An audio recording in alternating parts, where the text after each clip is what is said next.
কে ভিতরে ঢুকতে দিবা না? হ্যাঁ ঢুকতে তো পারবো। এদিকে হলাম না কোন দিকে ফেলাবা? মাস্ক পরে নাই আমার ভালো লাগছে না। হ্যালো এভরিওয়ান, আসসালামু আলাইকুম। যারা ছবি তুলতে, বিশেষ করে অ্যাস্থেটিক ছবি তুলতে পছন্দ করেন, তাদের জন্য থাকছে মূলত আজকের ভিডিও। তো সেদিন আমরা কলেজে ক্লাস শেষ করে চলে গিয়েছিলাম বই কিনতে। আর যেহেতু আমরা প্রথম বর্ষের স্টুডেন্ট, আপনারা সবাই বলেন আমাদের হাতে নাকি অযথা অনেক সময়, কিন্তু এটা বলা কি আসলেই ঠিক? হ্যাঁ, অবশ্যই ঠিক, কারণ আপনারা ঠিকই বলেন। সেদিন আমরা ক্লাস শেষ করে চলে গিয়েছিলাম কিছু বই আর মাটির জিনিসপত্র কেনার জন্য। তো প্রথমে আমরা করটিয়া থেকে পুরাতন বাস স্ট্যান্ড নেমে সেখান থেকে চলে গিয়েছিলাম পুকুর পাড়ে। সবাই ভেবেছিলাম পুকুর পাড়ে বসে চা খাবো আর সময় কাটাবো, কিন্তু আমাদের হলে থাকা বন্ধু বলছিল ওর অনেক ক্ষুধা পেয়েছে, তাই আমরা চলে গিয়েছিলাম খেতে। খাবার খেতে না খেতে আমাদের আরেকটা বন্ধু বলছিল কাছে এই ছবি তোলার সুন্দর জায়গা আছে। সবার হাতে সময় থাকায় হঠাৎ করে আমরা ডিসিশন নিয়ে ফেললাম সবাই গিয়ে একটু ঘুরে আসবো। একটু ঘোরাও হলো আর ছবি তোলাও হলো। সালিদার কলেজ, সালিদার কলেজ, সালিদার কলেজ, সালিদার কলেজ। জানি না কোন কুলক্ষণে আমার বন্ধু আমার সামনেই বলে ফেলেছিল এটা তাদের কলেজ আর এখানে মেয়েদের ক্রিকেট খেলা হচ্ছে। বলার পর তো বাকিটা ইতিহাসই হয়ে গেল। দুষ্টামি ফাজলামি করতে করতে চলেই আসলাম কাঙ্ক্ষিত জায়গায়।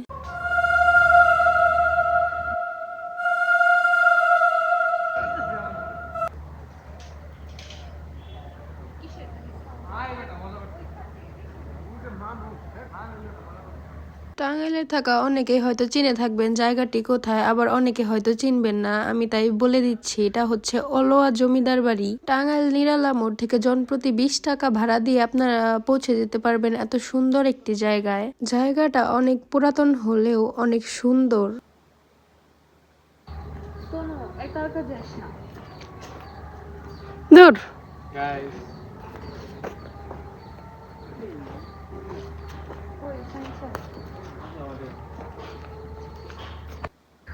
মোরা আনে না কি কি মোরা ফেলাইছে? ও গন্ধ করতেছে লিগাই মনে হয়। এমন ভাবে বলছে মোরা ফেলাই রাখছে, আমি বললাম বিলের বাচ্চা বলছে।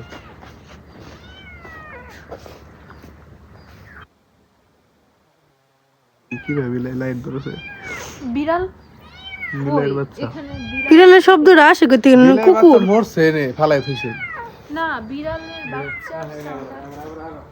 এই জায়গার চারপাশে ছিল মানুষজনের বাড়ি ঘর, কিন্তু মানুষজন এত বোধ বুদ্ধি জ্ঞানহীন কিভাবে হয় আমি সেটাই বুঝতে পারছিলাম না। কারণ তারা আস্ত একটা মরা গরু এখানে থাকা কুয়ার ভেতরে ফেলে দিয়েছিল।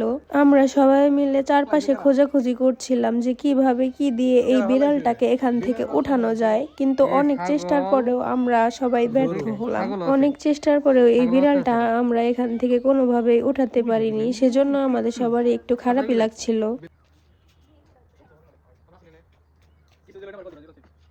বাড়ির কাছে আর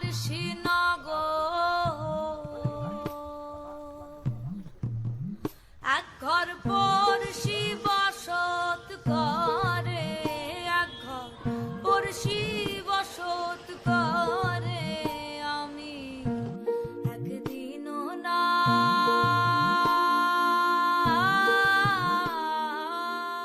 জায়গাটা দেখে আশা করি আপনারা বুঝতে পেরে গেছেন আসলে জায়গাটা কত বেশি অ্যাস্থেটিক ছবি তোলার জন্য।